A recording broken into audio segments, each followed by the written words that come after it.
Hi, so we're going to make macarons today at a very easy, at a very easy pace with a very easy recipe. What we're doing is we've got the following ingredients that I need to show you. If you take a closer look, this is the almond powder. This is the fine almond powder. You can see this is made by rather imported by Tajir. This is available at Arif in Panjim, as well as you can get it at any trader that you have in your local town. You can also get a coarse powder, almond powder, and sift it in your sievers or in your maida sieve. And once you've sifted it, then you get a nice fine powder. You're looking at a nice fine powder. The finer it is, the better your macaron will be. The coarser it is, the more graininess your macaron will have. The other thing is you have castor sugar. So castor sugar needs to be a nice free-flowing castor sugar, preferably if you don't have any sulfur in it. If not, then just get your regular castor sugar. Then we have icing sugar. So icing sugar is like a fine powder, so like a nice fine powder. And then we've got, in this particular recipe, we are doing the recipe with cocoa powder. That means you're doing a chocolate macaron. So this is a dark, you can see this is a dark cocoa powder. This also you can get at your local store. You can get it at Arif Night Traders in Mapsa Margao. All the stuff we procure from these traders as well. Also, there is another thing I want to show you is the color. So we are using a synthetic food color. Now I'm not using a very fancy macaron color. I'm just using a regular synthetic food color. Something that is easy for you to use as well and easy for you to procure. So a synthetic food color is available absolutely at any store. This is basically salt based. So don't add too much of it. Just add how much you require. The other thing that we've got here is the egg whites. So these are egg whites that have been left outside from morning. They are left outside, so they are not cold. They are at room temperature. That's very essential to understand that they have to be at room temperature. And I have weighed out a little bit of the castor sugar which I have here.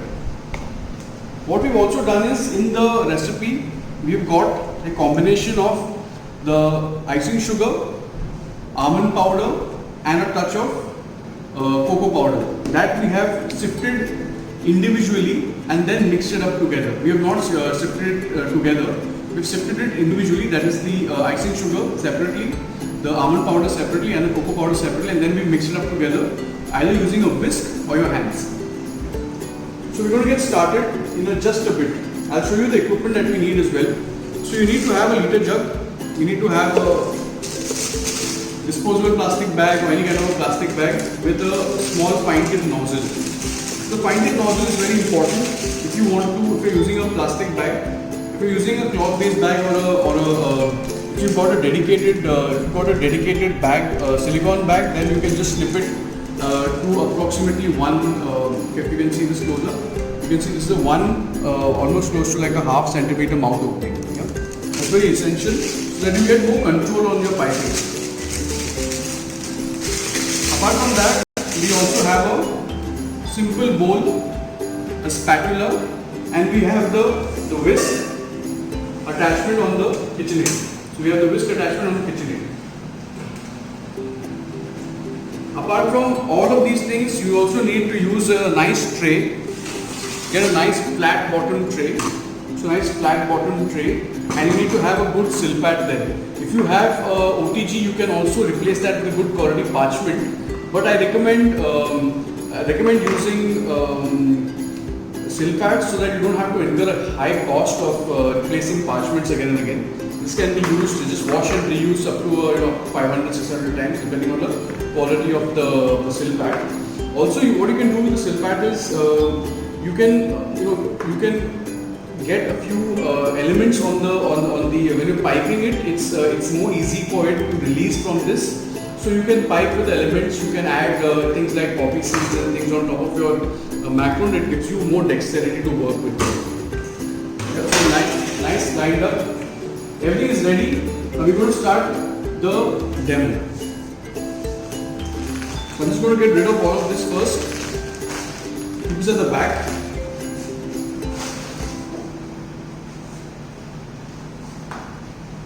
Always have a duster at hand so that if you need to wipe your hands or anything, you always have something. Clean duster.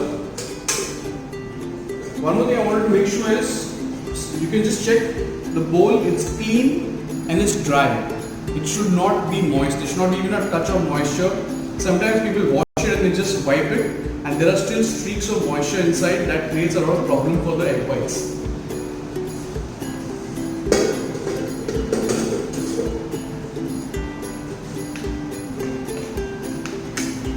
So here you have the egg whites. We're going to put it inside the machine bowl.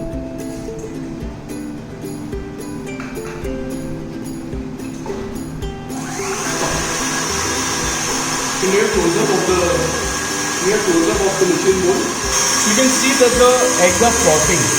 So even if you are using a normal bowl and you're using a handheld electric egg whisk, make sure that it gets frothy.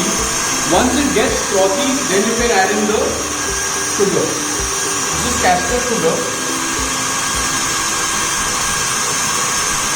So we prefer caster sugar because caster sugar, one of the good things about caster sugar is that caster sugar tends to blend in faster, blending easier, so it doesn't create a problem for the product.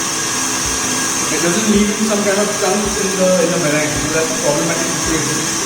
Also at the same time, you can't use powdered sugar because powdered sugar basically has the propensity to get a lot of moisture from the atmosphere, thereby it could collapse your meringue. So it's always preferable to use a caster sugar rather than a grain sugar or a powdered sugar or an icing sugar. Icing sugar we'll use later because icing sugar will be building the macaron with icing sugar. So as everybody knows, macaron is basically a very elite product, but it doesn't have to be a very elite product. It can be a simple base product as well. It depends on how you take the product and use it.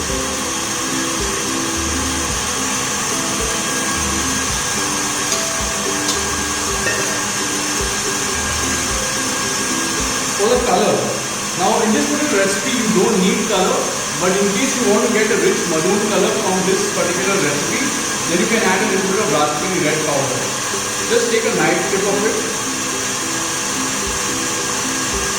Proper knife tip, that will be about 1/4 teaspoon.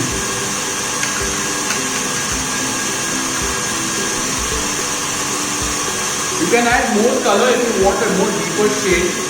Always tend to keep your shades very bold and very dark because after baking, the color will tend to lighten. It won't get any more intense, it will get more lighter. But in this particular recipe, I have cocoa powder. So cocoa powder is going to help me get a little bit more intensity in the product.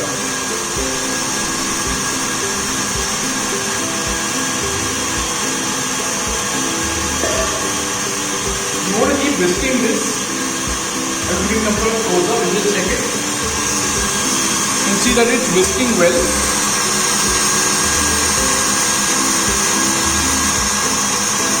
So I have got this on speed number 4, speed number 6. You don't necessarily to go any higher than that. You can keep it at speed number 6, which is a good speed. Let it take time, don't hurry the product up, let it take time, let it go in a very relaxed manner.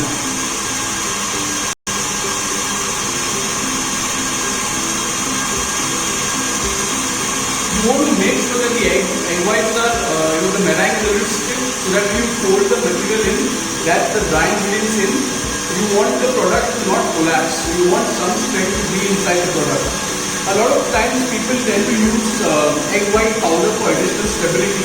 You can use egg white powder for additional stability. I would recommend approximately around 5 to 6% of your egg weight, of your egg white weight.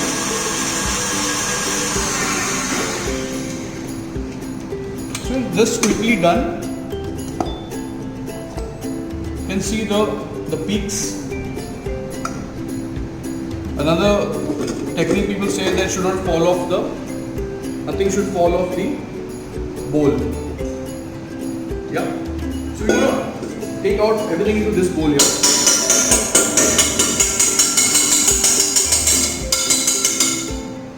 Spatula, use a clean spatula to take it out.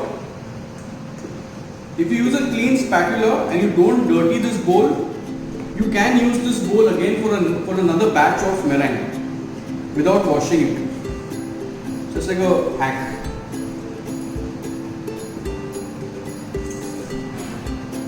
So you're taking it out, make sure you take out as much as you can and A good spatula will really help you to get to all corners and to take out as much as you can from the bowl.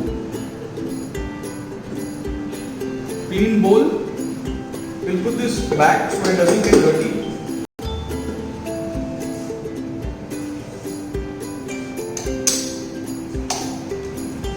We just lock this in place and we'll put it away from us so that we don't need this anymore.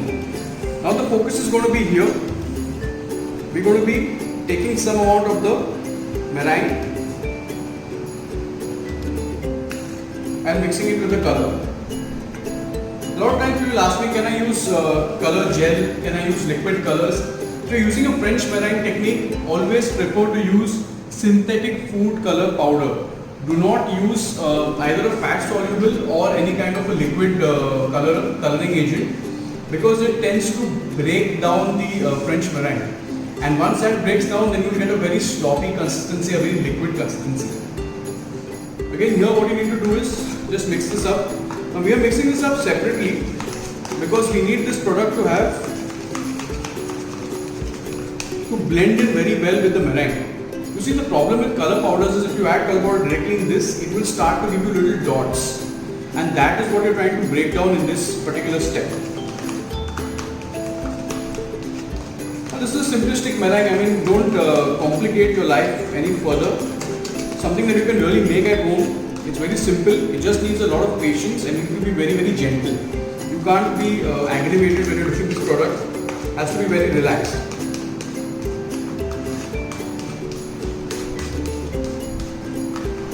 You can see it's really well mixed. Can't see any dots or any specks or anything. A lot of people might say this doesn't look like a very raspberry red color, but the outcome will be slightly pinkish. In our case, with the cocoa powder in there, it will be slightly maroonish. So I'm going to add a chunk of it here. You might want to add all of it, or you can add that gradually as well. So I'm going to reserve this for the next if I require it. Again, I'm going back to my spatula. Just going to lightly mix this up.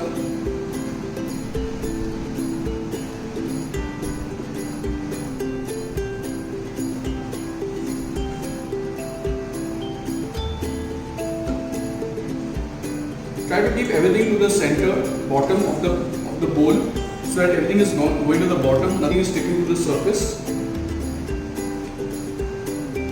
Just roughly mix this up.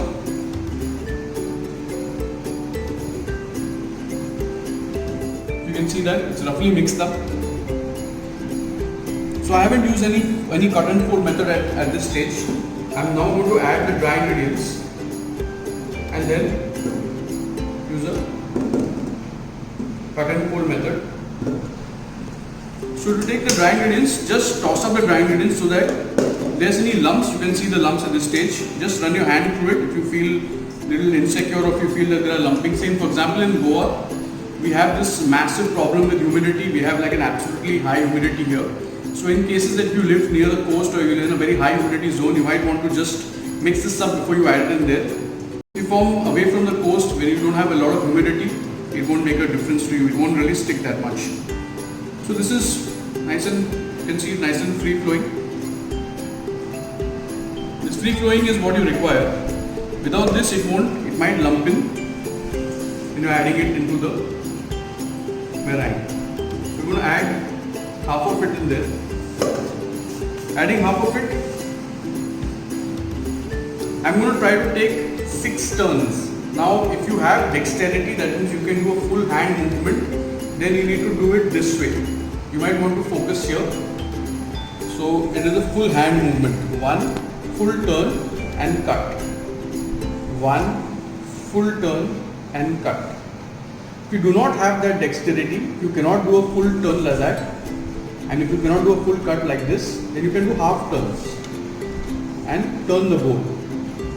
Half turn, just cut it from the center, half turns and turn the bowl. Both ways work, but I prefer to do the full turn. So I have finished now 6 turns. In my discussion with you, we have finished 6 turns. Try to keep it within 6 turns so that you can finish off the entire macronage, which is this particular step. You can finish this step within 12 to 14 turns. Next lot of dry ingredients. So I didn't wait for the first batch of dry ingredients to get completely mixed. I am now waiting for the product. Now I will look for it to get completely mixed. For the previous batch, I didn't wait for that. Again, full turn and cut. Full turn and cut. Full turn and cut. Just 3, 4, 5, 6. At 6, take a halt. Just scrape everything in the center.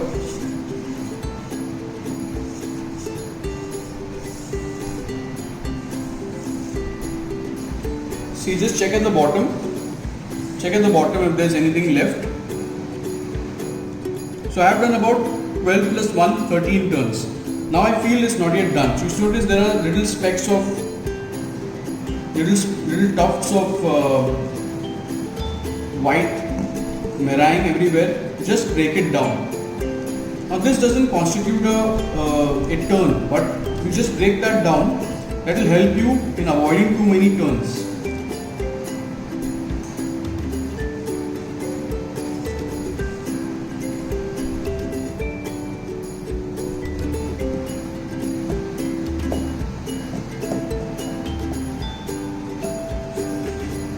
I'm just bringing everything to the center here.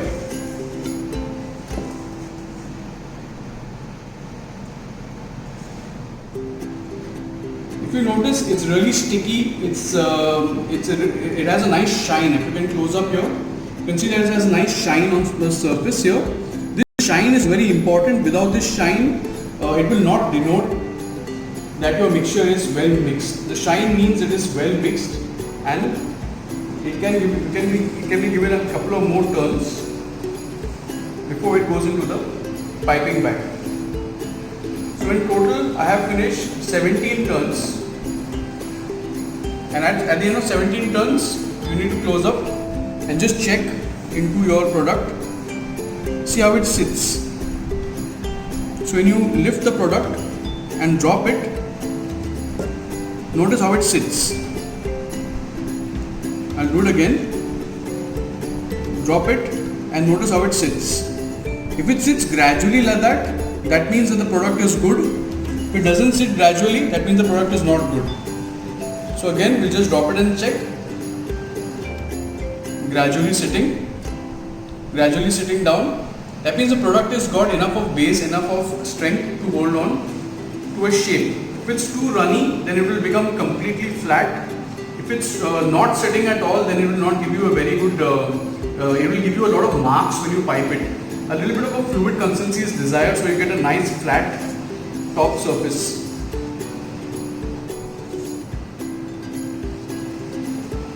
After this is done, we're going to be putting this into a piping bag. If you have a lot of batter, please put it into a separate piping bag. Do not leave it into the bowl. Do not leave it inside the bowl. Put it into another piping bag and keep it, because this mixture tends to form a crust. So if you leave it outside, it will just form a crust and then you have to remix it again. So in order to avoid that, just simply pipe it into 2 bags. A lot of people do not have the power to pipe. You need a lot of hand power to pipe this product. If you do not have that hand power to pipe it, I would strongly recommend to distribute this batter into 2 bags. So it's easy for you to pipe it when there is less batter filled into your bag. Now this is almost 3/4 of the batter, which is 3/4 of the bag that is filled with batter. Notice this is almost 3/4 of the bag that is filled with batter. In this situation, you need to ensure that you have enough power in your hand to pipe this. Just get rid of all your bowls.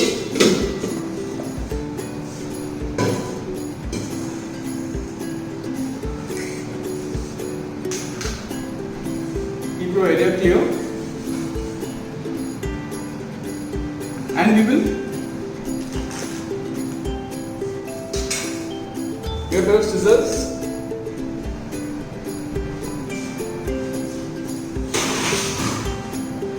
You take out a trace. Make sure you twist the bag like that. So the force you apply only goes downwards. So it doesn't come up. Also, you don't want to cut it very deep. You just want to expose the tip. So it's only the tip that is exposed, nothing more. Yeah. So just want to expose the tip there. That's it. Now we start piping. So to pipe, one of the tricks that I learned is count. In your mind, just count 1, 2, 3, 4, stop, and go to next. 1, 2, 3, 4, stop, go to next. So you can keep going that way. You also get a piping aid, which basically has little marks given on this, which are round marks given on the Silpat, which you can use as a training tool that helps you to pipe evenly. In case you don't want to use that, you can pipe that way. I pipe freehand. It's much more faster this way once you get the hang of it. So ideally, when you pipe, so this, if this happens to you, make sure you buy a good pair of. It's not to worry. It's a good thing it has happened. If this happens to you, just buy another pair of disposable piping bags, and you can use it in that as well.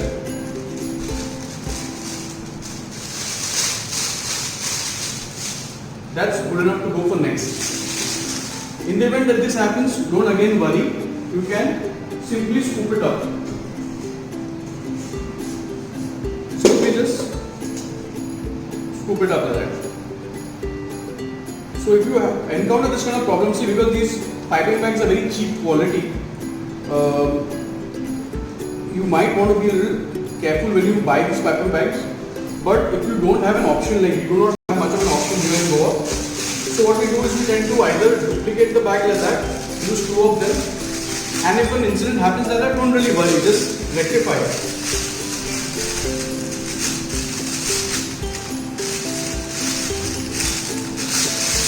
If you also want to ensure that this batter is not wasted, so you put it back inside.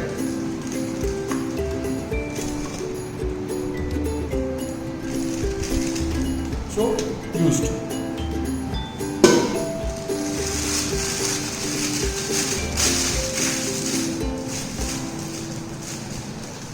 Again, you want to just cut at the tip so that only the tip is exposed.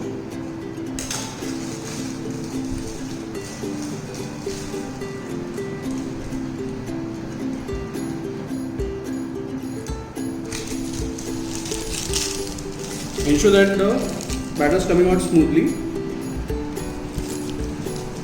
If you notice that the tip is leading, sometimes if you don't cut enough, the tip will lead you. So just cut that extra bit off, expose the tip again, and keep piping. Again, you can count the same way. You can pipe them bigger, you can pipe them smaller, depends on what size you want. When you pipe, just remember, keep your tip at least one finger away from the mat, and so that's sufficient amount of gap for it to come out. And when you pipe, equal amount of force.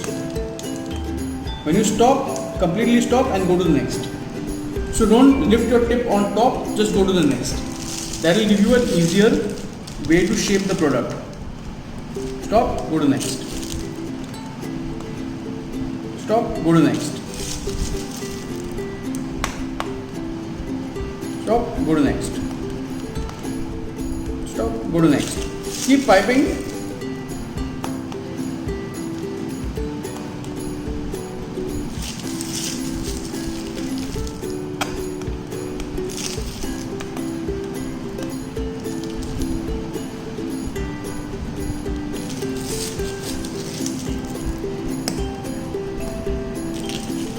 So initially I would not pressure you to maintain a line. So if you can just pipe a line of 4, that's good enough. Don't get bogged down by like I need to pipe it at 5, I need to pipe 4. Don't get bogged down by that. Don't worry about those things. Just start piping because you need to get a hang of piping first. It looks very easy when I'm piping it because there's a lot of power that is required to pipe it. If you cannot instill that power, then your piping won't be proper. So don't really care about how many lines or how many rows you're doing. Use more trays, that's not a problem, but just make sure that your piping is even.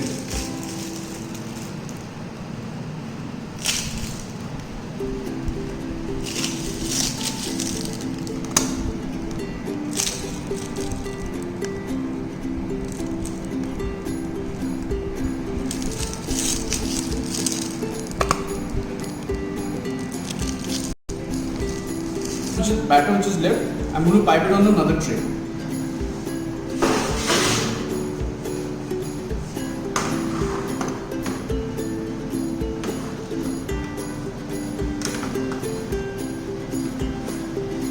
Ensure your tray is nice and flat.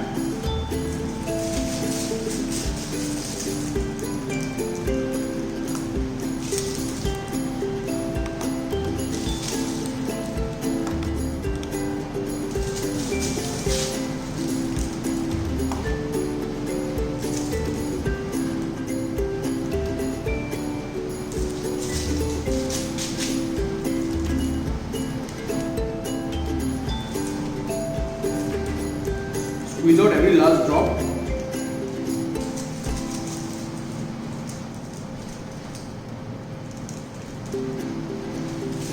And that's done. Now you need to do something known as a tap. So tapping is very simple. You do tap, simply pick up a tray and start tapping.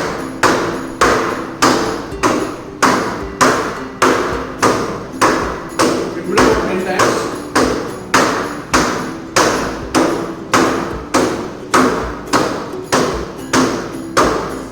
Can you see the product now? So I'll show you the difference between the tapped product and the untapped product. Can you see the difference? You might want to close up here so you can show them the untapped product.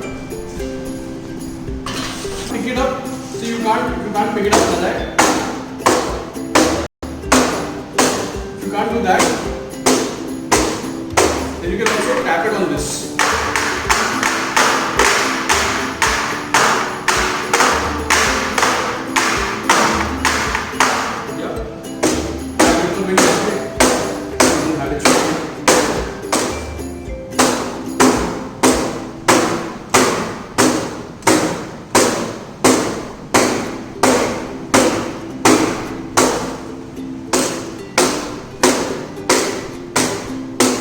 So nice and flat again.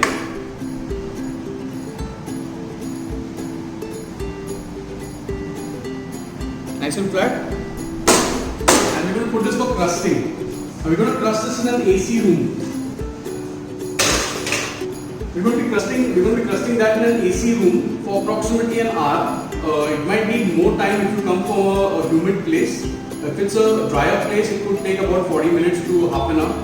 Really depends on the atmospheric conditions. Today in Goa we have an absolutely humid and dumpy day, so it's very humid and it's going to take more time. So even in an air-conditioned environment like this, I think it's going to take approximately an hour for it to get a little crusted.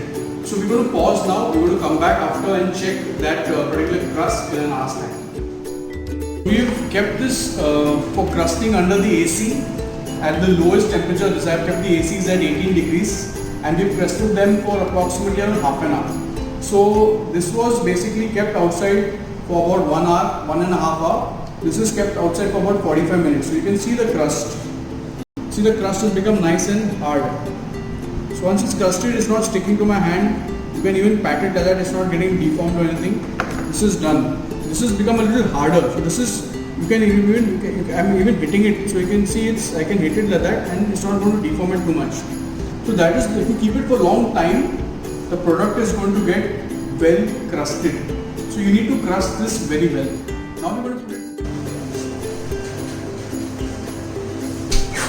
So this is, we're going to put a timer of 20 minutes.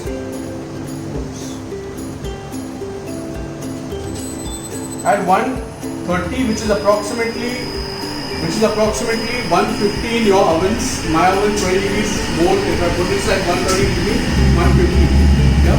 So we're going to come back after it bakes. In 20 minutes I'll check more if it is done or not. If it is done, it will be nice and crusted. If it is not done, then we'll have to put it for some more time. Check. Yeah. We're just going to, once they come off the tray like that, or come off the silpat like that, they come off when they are nice and cool. So you match them up like this, and you see that they are equal sized. When they are equal sized, then they form a pair. So you keep one pair open, one pair closed, like we have done here. Yeah? One open, one closed. If you find a pair which is not matching, let it be. That could be your sampler. So what we've got here is, we've got the ganache, the mocha ganache that we had made last time, which was in the freezer. I've taken it out for about 15 minutes. I've left it outside in the AC room for 15 minutes. It's nice and soft. I don't know if you can see that, but it's nice and soft. You can literally press it like that. So it's going to easily squeeze out of the bag. If it is hard, it's difficult to squeeze out. You're going to pipe in the center here. Pipe sufficient quantity in the center. Don't be stingy. Pipe enough.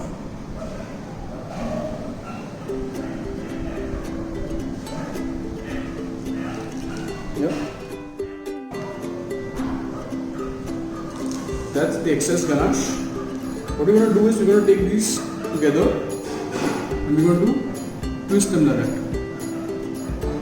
That will create a proper macaron.